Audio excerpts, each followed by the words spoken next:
You are the crown jewel of all of God's creation. Because God created you for relationship. We see this in the beginning of God's story. Adam and Eve in the garden with God. And things were perfect until they weren't. See, Adam and Eve decided that they just couldn't trust God, and the relationship was broken. And the entire story of the Bible is God trying to restore this broken relationship. And so God made a covenant with Israel. It was kind of like a business agreement. And he told it to Moses. Listen to what he said.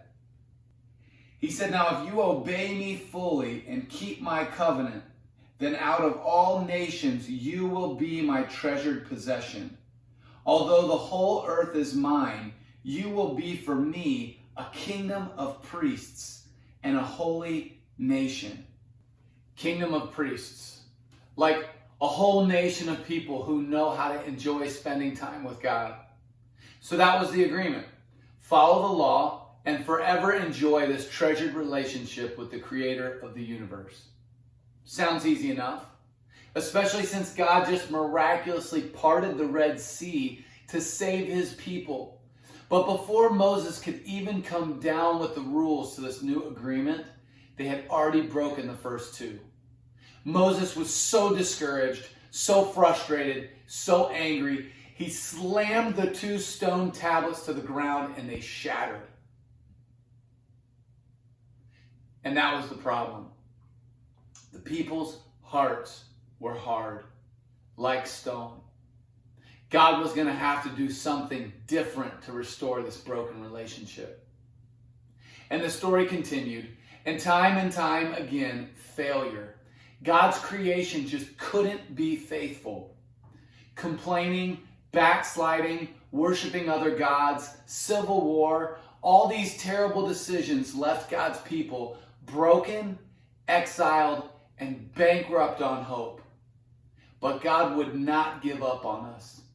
He sent the prophets to remind us of this truth. Listen to what Ezekiel said.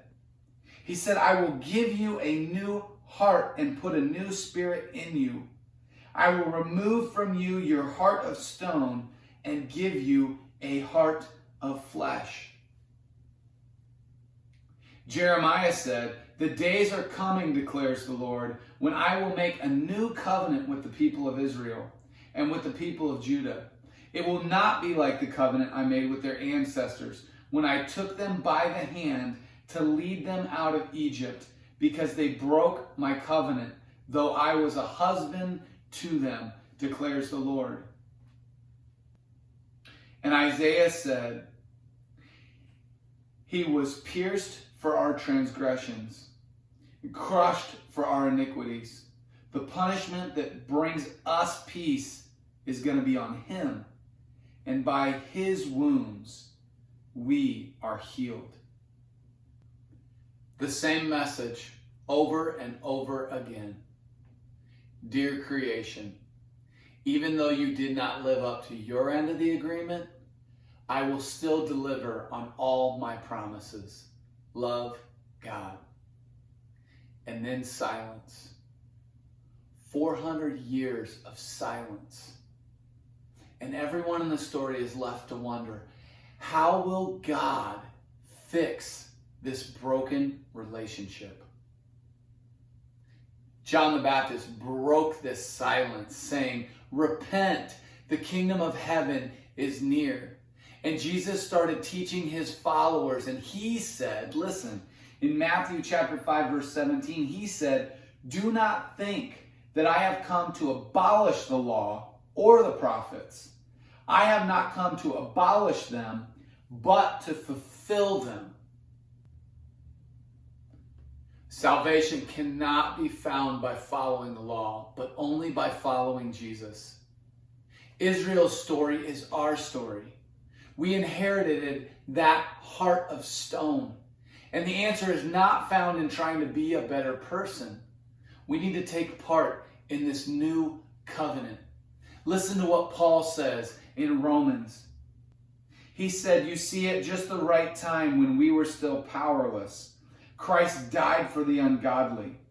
Very rarely will anyone die for a righteous person, though for a good person someone might possibly dare to die. But God demonstrated his own love for us in this: while we were still sinners, Christ died for us. So if you feel like you keep failing over and over again, and that you're just not good enough, Jesus is calling out to you saying, follow me.